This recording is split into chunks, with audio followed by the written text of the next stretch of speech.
how do we reimagine public safety?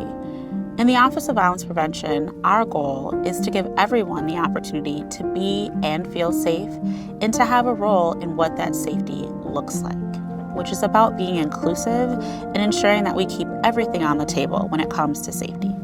We want to break the cycle of violence, and much of our work is focused on interrupting patterns of violence that make it persistent in communities most impacted. So the reality is that violence can be a symptom of other systemic issues, such as systemic racism, socioeconomic conditions, and other forms of oppression. Unfortunately, violence disproportionately impacts low-income communities of color. So therefore, that's where we put a focus of our resources and our programming to address those needs.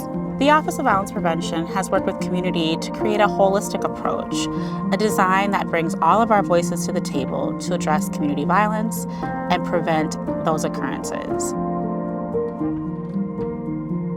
The Minneapolis Interrupters are a group of 7 different teams that patrols of a multitude of neighborhoods in the Twin Cities area and the Minneapolis area. These are individuals that live in these same communities. They just have an opportunity to de-escalate situations that might be arising. We are not armed by any means. We walk over to, say, a gas station and 2 young men is arguing, getting ready to fight. We know how to intervene with that, right? We know how to de-escalate that situation. We know how to separate those 2 young men so that it won't elevate to gunshots or what have you. And so we try to, one, have a presence with those guys, and then more importantly, we try to offer them different services while we're out there. Aside from doing the canvassing, our objective is just to be consistent with the community engaging. You will see us out there talking to people, trying to get to know these young men and these young women.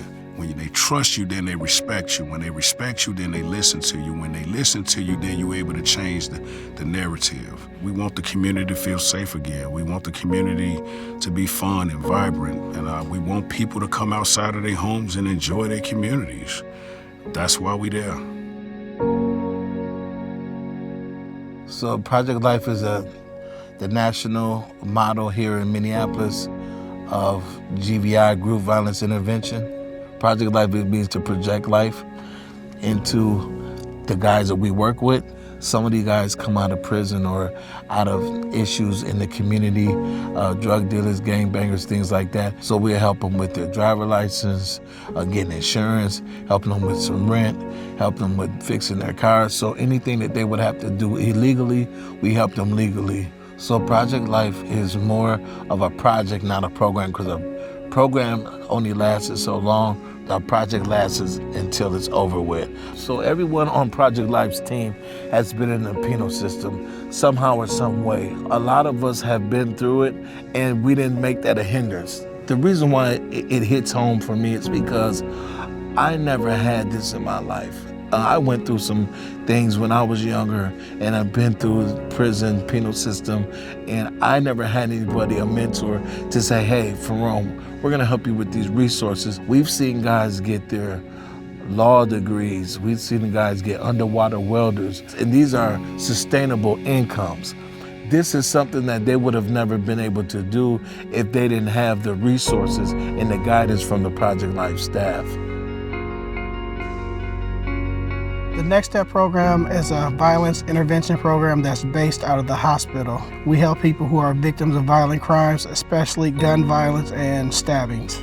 Our job is to help them heal socially, emotionally, mentally, and help them reintegrate back into their communities and feel safe again. The help that we offer folks is job opportunities, financial help, mental health services, pretty much what they feel like they need to reintegrate back into their communities. Before the Next Step program started, the recidivism rate, which is people returning back to the hospital of a violent injury, was around 36%. Once the Next Step program was brought to bear, that percentage now is 3%. Since 2008, the City of Minneapolis has been building programs to reimagine public safety. Whether it be through our youth violence prevention work or the development of the Office of Violence Prevention, we believe that all Minneapolis residents have a right to feel and be safe in their communities. Whether you come to the city to work, live, or play, you have a role in keeping our communities safe. And we invite you to join us and learn more about our work at minneapolismn.gov. I am Minneapolis.